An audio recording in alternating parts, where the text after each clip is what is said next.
Guys, we need to talk about what just came out of the President of the United States' mouth, because today in front of cameras he said, and I quote, "A lot of people are saying we like a dictator." Now he followed it up with, "I don't like a dictator. I'm not a dictator. I'm a man with great common sense."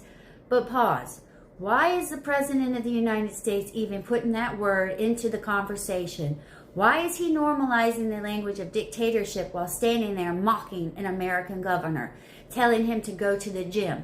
Think about it. This is the highest office in the land. Every word is intentional. Every word plants a seed. And when you casually mention dictator, even if you deny being one, you have already shifted the conversation. You have already made it sound like an option on the table. Now, I'm Southern, I'm blunt, and I was raised to spot the difference between a joke and a warning. And this, my friends, is not a joke. It's a test balloon. Say the word. Get people used to hearing it.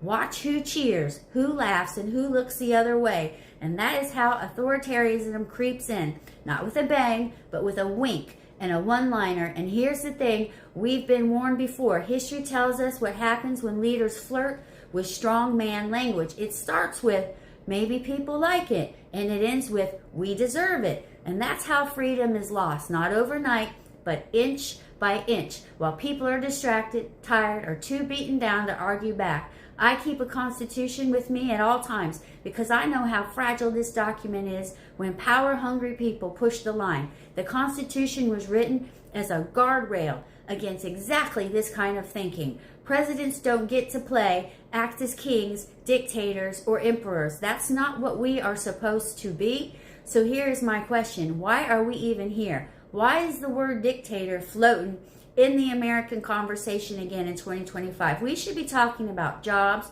schools, healthcare, climate, not whether the man in the White House has dictator rattling around in his brain. When leaders show you what they're willing to say, believe them. And when they start using language that cracks the foundation of democracy, we've got two choices. We either shrug it off or we stand up and say, not in my name, because if you are comfortable enough to joke about dictatorship, you are comfortable enough to test it out. And that, my friend, should terrify every single one of you who still believes in the idea of America. The seed has been planted. It's up to us whether we water it or we rip the thing out by its roots before it grows.